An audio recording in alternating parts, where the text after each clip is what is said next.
Analisis SWOT. Kebijakan moneter.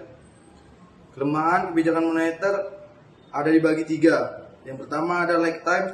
Kebijakan moneter memiliki jeda waktu atau lag time antara saat kebijakan diterapkan dan saat dampaknya terasa pada ekonomi.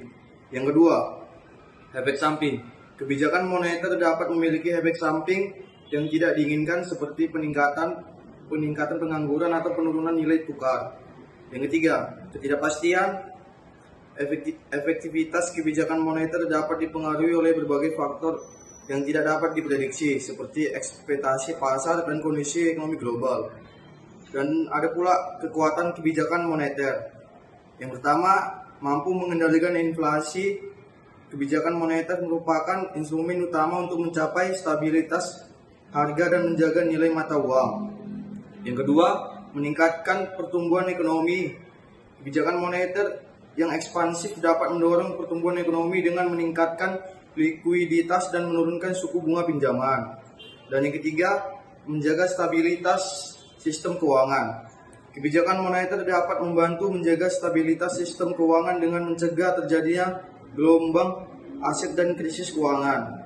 Dan ada pula ancaman kebijakan moneter. Yang pertama ada krisis ekonomi. Krisis ekonomi global dapat membuat kebijakan moneter menjadi kurang efektif dalam mencapai tujuannya.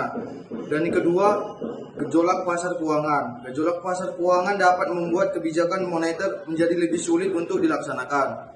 Yang ketiga, perubahan demografi. Perubahan demografi seperti penuaan populasi dapat berdampak pada efektivitas kebijakan moneter.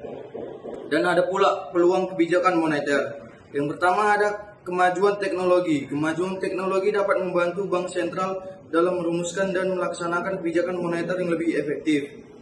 Yang kedua, kerjasama internasional. Kerjasama internasional antara bank sentral dapat membantu dalam mencapai stabilitas moneter global dan mencegah terjadinya krisis keuangan global. Dan yang terakhir ada meningkatnya kesadaran masyarakat. Meningkatnya kesadaran masyarakat tentang kebijakan moneter dapat membantu bank sentral dalam mencapai tujuannya. Menjelaskan analisis SWOT kebijakan fiskal. Yang pertama ada kekuatan. Instrumen yang kuat untuk mengelola ekonomi. Kebijakan fiskal dapat digunakan untuk mendorong pertumbuhan ekonomi, menstabilkan inflasi, dan mengurangi pengangguran. Yang kedua, fleksibel dan adaptif. Kebijakan fiskal dapat disesuaikan dengan kondisi ekonomi yang berubah-ubah. Yang ketiga, memiliki efek multiplier yang besar. Pengeluaran pemerintah dapat memiliki efek yang besar pada ekonomi secara keseluruhan. Yang kedua, ada kelemahan. Yang pertama, kompleks dan sulit untuk diimplementasikan. Kebijakan fiskal membutuhkan desain yang rumit dan implementasi yang cermat. Yang kedua, dapat menimbulkan defisit anggaran. Pengeluaran pemerintah yang berlebihan dapat menyebabkan defisit anggaran yang besar.